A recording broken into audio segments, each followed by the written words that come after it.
So how do you train to increase your club head speed? What does it actually look like? In the most basic sense, what are we trying to do? We're trying to get your club to move faster than it currently does. So in turn, we have to get our body to move faster than it currently does.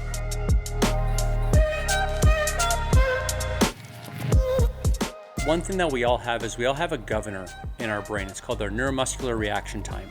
And any known movement that we're trying to make, our body has essentially put a limit on how fast we can do that movement safely. So what we have to do if we want to start moving the golf club faster is we have to break down that governor. And we can do that through training, but not just any type of training. If we want to start to get our body to move faster than it normally does, we have to train in speeds that are faster than we normally do. So we call that overspeed training. And right now your driver weighs something, right? It weighs a certain amount. And if you were to take something that weighs less than your driver, but it's very similar in length, and start to swing it, because there's less resistance, you're gonna start to swing it faster. And that is the bare basic understanding of how we do it. But if we look at what we've done at SuperSpeed Golf, the things that we did when we designed our product was looked at what are the limits that we can play within. Because if you were to grab something as an example, as an alignment rod, something extremely light, because people think, oh, well then just the lighter it is, the better.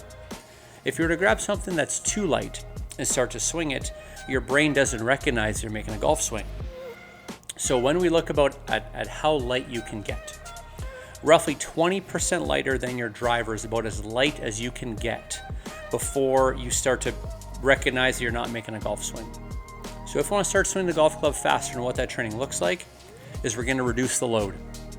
And our 3-club system has 3 clubs. One that's 20% lighter, one that's 10% lighter, and one that's 5% heavier. Yes, we do have a club that's heavier, and I'm going to get to that in a minute. But if we look at what we're trying to do, I'm going to use round numbers. Let's say you currently swing your driver at 100 miles an hour, and we give you that light club in the SuperSpeed set, which is roughly 20% lighter. Because we've reduced that amount of weight, we have less resistance. Right off the hop, you're going to start to swing that a little bit quicker. In our testing, what we'll see is players will start to swing around 115 to 117. Every rep that you start to make that's faster than your normal golf swing is sending a message to your brain that, hey, I can do this safely. One thing that we have to do, though, is that we cannot just only exclusively swing things that are 20% lighter. We have to reintroduce weight as we go. So that's why we go from 20% lighter to 10% lighter to 5% heavier.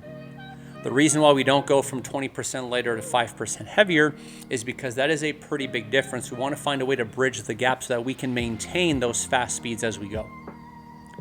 So right now you swing your driver at 100 miles an hour with the light club and the SuperSpeed set, you're going to start to swing around 115 to 117. Then we start to reintroduce that weight a little bit. We give you that club that's 10% lighter. Now we expect that player to start to swing that club around 112, 113, 110, sometimes depending on the player, but definitely faster than you're moving your driver. So you've primed your brain and your body with the super light. We start to reintroduce the weight a little bit. Again, these are all positive reps because we're raising our ceiling. We're moving faster than we're currently used to when we're swinging a golf club, and our brain is starting to understand that we can do this safely. Because we've made all those really fast swings with lighter clubs, now when we introduce the heavy club, we can actually start to swing that heavier club faster because we primed our body and our mind in a training session with those lighter clubs. So when a player grabs that heavy club, if they normally swing their driver around 100, we expect them to move that club in a training session at the start around 108, 109, somewhere in that range, but definitely faster than your driver. So what we've done, we've reduced the load to get your body to move very quickly, and then we've reintroduced the load so that by the end you're swinging something that's heavier than your driver faster. And that is where we believe rubber meets the road when it comes to increasing your club head speed. Now, for those of you wondering, why don't we just swing the heavy because that's going to make me strong?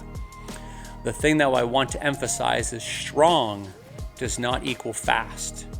Because if that was the case, then the biggest bodybuilders in the world would be able to swing the club at hundreds of miles an hour because of how strong they are. Speed and strength are two different skill sets in this equation. We are looking specifically at speed and how fast we move our body.